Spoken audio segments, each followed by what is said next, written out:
शालिनी एक गांव की लड़की थी। सचिन एक बार अपने दोस्त के यहाँ उनसे मिलने के लिए जब गांव जाता है तो शालिनी को एक ही नजर में पसंद कर लेता है। सीधी सादी सुंदर शालिनी सचिन को बहुत अच्छी लगती है।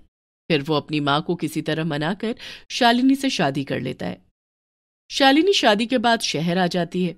सचिन के परिवार में उसकी माँ, बड़ा भाई कपिल, उसकी पत्नी नेहा, उसकी भतीजी स्वीटी थी। देखो शालिनी, तुम्हें घबराने की बिल्कुल भी जरूरत नहीं है। थोड़ा समय लगेगा, लेकिन तुम भी हमारे घर के रीति रिवाज सीख जाओगी। आपके घर में जो चीजें हैं वो मैंने अपनी जिंदगी में भी नहीं देखी। मैं इन सब चीजों का इस्तेमाल कैसे करूंगी? तुम बिल्कुल बेफिक्र रहो। मैं भाभी को बोल दूंगा, वो तुम्हें सिखा देंगी, और बाकी कुछ मैं सिखा दूंगा। इतना मुश्किल नहीं है। देख लेना, थोड़े दिनों में तुम्हें सारी चीजें चलानी भी आ जाएंगी और तुम यहाँ पर एडजस्ट भी कर लोगी। शालिनी ने पहली बार गैस देखा था, फ्रिज देखा, माइक्रोवेव देखा। घर में हर चीज की सुख सुविधा थी, लेकिन शालिनी को उनके बारे में जरा भी पता नहीं था। तभी स्वीटी शालिनी के पास आकर बोलती है, चाची चाची, आपको पिज्जा बनाना आता है? मम्मी से पिज्जा के लिए बोलूंगी तो बहुत डांट पड़ेगी। आप मेरे लिए पिज्जा बना दो। स्वीटी बेटा, पिज्जा क्या होता है मुझे तो नहीं पता। क्या बात कर रही हो चाची? आपको ये नहीं पता कि पिज्जा क्या होता है? बच्चे बच्चे को पता होता है कि पिज्जा क्या होता है। एक रोटी होती है और उस पर बहुत सारा चीज और सब्जी डाली जाती है। अच्छा अच्छा, उसको पिज्जा कहते हैं। तुम रुको, मैं कोशिश करती हूँ तुम्हारे लिए बनाने की। शालिनी रसोई में जाती है। एक रोटी बनाकर वो उस पर ढेर सारी सब्जी और मसाले डालकर ले आती है। चाची को तो पिज्जा बनाना भी नहीं आता।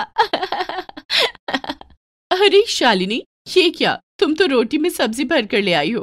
तुम्हें नहीं पता पिज्जा क्या होता है? आजकल तो हर कोई पिज्जा खाता है, और स्वीटी को तो इतना पसंद है कि मुझे हर दूसरे तीसरे दिन उसके लिए पिज्जा बनाना ही पड़ता है। दीदी, मैंने पूछा था स्वीटी से। स्वीटी ने कहा कि रोटी पर बहुत सारी सब्जी लगानी होती है और चीज लगाना होता है। मुझे समझ में ही नहीं आया वो क्या मांग रही है। हमारे गांव में ये सब चीजें नहीं होती। तुम्हें तो देखकर ही लगता है कि तुम 18वीं सदी की लड़की हो। खैर छोड़ो, तुम रहने दो, तुमसे नहीं हो पाएगा। मैं स्वीटी के लिए पिज्जा बना दूंगी। नेहा शालिनी की तरफ देखकर हंसते हुए रसोई में चली जाती है। शालिनी को बड़ा बुरा लगता है। इतने में सचिन वहां आ जाता है। क्या हुआ शालिनी, तुम इस तरह उदास क्यों खड़ी हो? कुछ नहीं, स्वीटी ने पिज्जा मांगा था, मुझे पता ही नहीं कि पिज्जा क्या होता है। तो कोई बात नहीं, भाभी बनाकर दे देंगी। लेकिन शालिनी की आंखों के सामने बार बार नेहा का वो हंसता हुआ चेहरा आ रहा था, जिसमें शालिनी के प्रति हिकारत की भावना नजर आ रही थी। शालिनी को बहुत बुरा लग रहा था। वो चुपचाप जाकर अपने कमरे में बैठ जाती है। कुछ दिन बाद नेहा अपने कुछ दोस्तों को घर बुलाती है और कहती है कि मैंने उन सबके लिए एक पिज्जा पार्टी रखी है। शालिनी, आज मेरी बहुत सारी दोस्त किटी पार्टी के लिए घर आ रही हैं और मैंने पिज्जा पार्टी रखी है। बहुत सारे पिज्जा बनाने पर तुम तो मेरी मदद भी नहीं कर पाओगी। तुम्हें तो पता भी नहीं है कि पिज्जा क्या होता है। नेहा बहू, एक तो मुझे तेरा समझ में नहीं आता। जब देखो अपनी सहेलियों को घर बुला लेती हो, और अगर शालिनी को नहीं आता तो तुम उसे सिखा सकती हो। इतना भी मुश्किल तो नहीं है पिज्जा बनाना। मम्मी जी, अब इसको सिखाने बैठूंगी तो पूरा दिन खराब हो जाएगा। ऐसा करती हूँ, मैं सारे पिज्जा बाहर से ऑर्डर कर देती हूँ। जब तुम्हें आता है बनाना तो घर में बनाओ। इतने फालतू के पैसे क्यों खर्च करती हो? शालिनी के सामने अपनी सास की बातें सुनकर नेहा को बुरा लगता है। वो गुस्से में पैर पटकते हुए वहां से चली जाती है। शालिनी भी छत पर कपड़े उतारने के लिए जाती है और सोचने लगती है कि आखिर ये पिज्जा किस बला का नाम है। तभी तेज हवा के झोंके से शालिनी के हाथ से सारे कपड़े गिर जाते हैं। वो हैरान थी कि हवा सिर्फ उसके कपड़ों को छूकर क्यों गई, कि तभी उसे एक औरत की आवाज सुनाई देती है। अरे माफ करना, मैं अपनी धुन में ही भागी जा रही थी। तुम्हें चोट तो नहीं आई? एक सुंदर सुनहरे पंखों वाली परी को सामने खड़ा देख शालिनी हैरान हो जाती है और फिर संभल कर बोलती है, नहीं नहीं, मुझे तो कुछ भी नहीं हुआ है। बस कपड़े नीचे गिर गए हैं और नीचे पानी पड़ा था तो ये खराब हो गए हैं। अब दोबारा से धोने पड़ेंगे। माफ करना, मेरी दोस्त आगे निकल गई थी। मैं जल्दी में उनका पीछा कर रही थी, मैंने देखा ही नहीं और अचानक से तुम सामने आ गई। तुम चिंता मत करो, ये कपड़े तो अभी साफ हो जाएंगे। परी छड़ी घुमाती है और सारे कपड़े साफ सुथरे हो जाते हैं। ये लो, तुम्हारे कपड़े साफ हो गए हैं। तुम मुझे बहुत सीधी सादी दिखाई दे रही हो।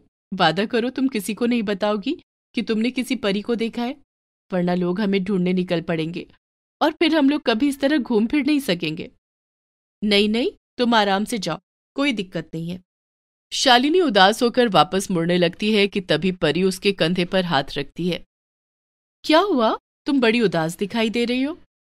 नहीं, ऐसी तो कोई बात नहीं है, बस मुझे कुछ चीजें बुरी लगी, उसकी वजह से मैं उदास हूँ। मैं गांव से आई हूँ, यहाँ शहर के तौर तरीके भी नहीं जानती और यहाँ का खाना पीना भी नहीं। मुझे तो पिज्ज़ा बनाना भी नहीं आता, इसीलिए मेरी जेठानी मुझे हर समय नीचा दिखाती रहती है। बस इतनी सी बात, तुम परेशान मत हो, ये लो, इस सीटी को अपने पास रखो और जब भी तुम्हारा पिज्ज़ा बनाने का मन करे बस तुम इसे 4 बार बजा देना, पिज्ज़ा तैयार हो जाएगा। तुम भी जानती हो कि पिज्ज़ा क्या होता है? हाँ, हम भी जानते हैं पिज्ज़ा क्या होता है, क्योंकि कभी कभी हम रूप बदलकर धरती पर बनने वाली चीज़ों को भी खाते हैं।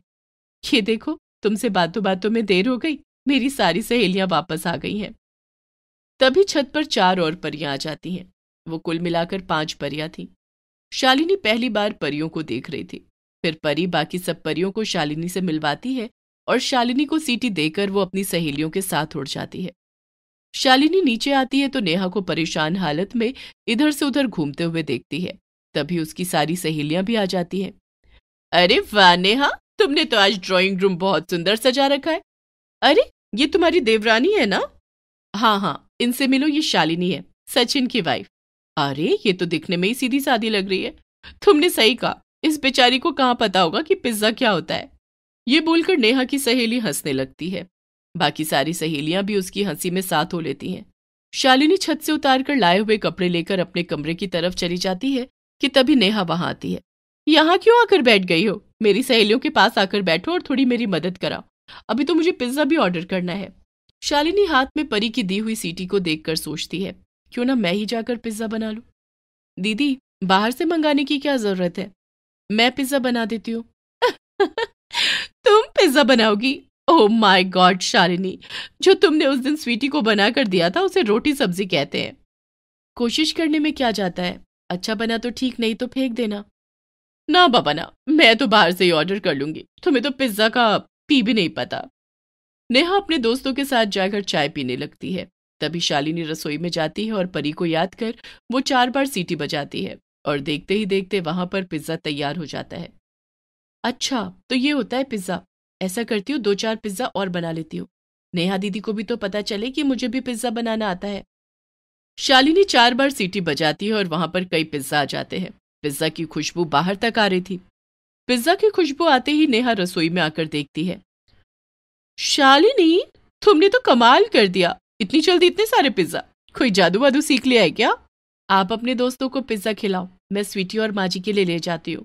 नेहा की सभी दोस्तें पिज्जा खाकर खुश होती हैं और उधर स्वीटी भी अपनी चाची के हाथों का पिज्जा खाकर बोलती है, वाह चाची, आपने तो बाजार से भी अच्छा पिज्जा बनाया है। तभी कपिल और सचिन भी घर आ जाते हैं। पिज्जा की खुशबू से घर महक रहा था। क्या बात है, ऐसा लग रहा है जैसे किसी पिज्जा रेस्टोरेंट में आ गया हूँ। क्या अच्छी खुशबू आ रही है। भाभी, क्या पिज्जा बाहर से मंगाया है?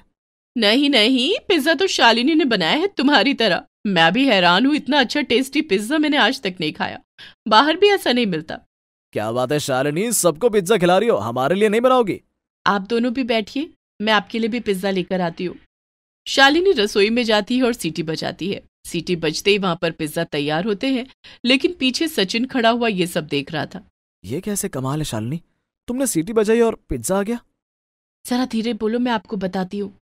फिर शालिनी छत पर परी के साथ हुई सारी बात सचिन को बता देती है। क्या बात है शालिनी, सचमुच में तुमने परी को देखा? चलो अच्छा ही हुआ, अब तुम्हें कोई ये नहीं कहेगा कि तुम्हें पिज्जा बनाना नहीं आता। सचिन वहां पर रखे हुए पिज्जा में से एक पीस उठाकर खाता है और शालिनी को भी खिलाता है। ये तो बहुत ही स्वादिष्ट है। आपको पता है, आज मैंने पहली बार पिज्जा खाया है। अब तुम्हें चिंता करने की कोई जरूरत नहीं है। जब भी तुम्हारा दिल करे, स्वीटी का दिल करे या घर में किसी को भी पिज्जा खाना हो, तुम बस सीटी बजा देना। ये बोलकर वो दोनों हंसने लगते हैं। शालिनी कपिल के लिए भी पिज्जा लेकर आती है। नेहा की सभी दोस्तें अब पार्टी करके जा चुकी थी। घर के सभी लोग बैठकर शालिनी की तारीफ कर रहे थे। सचमुच में शालिनी, तुमने तो बड़ा ही कमाल का पिज्जा बनाया। मैं जानती थी तुम जल्दी ही सारे काम सीख जाओगी। सचिन शालिनी की तरफ और शालिनी सचिन की तरफ देखकर मुस्कुरा देते हैं।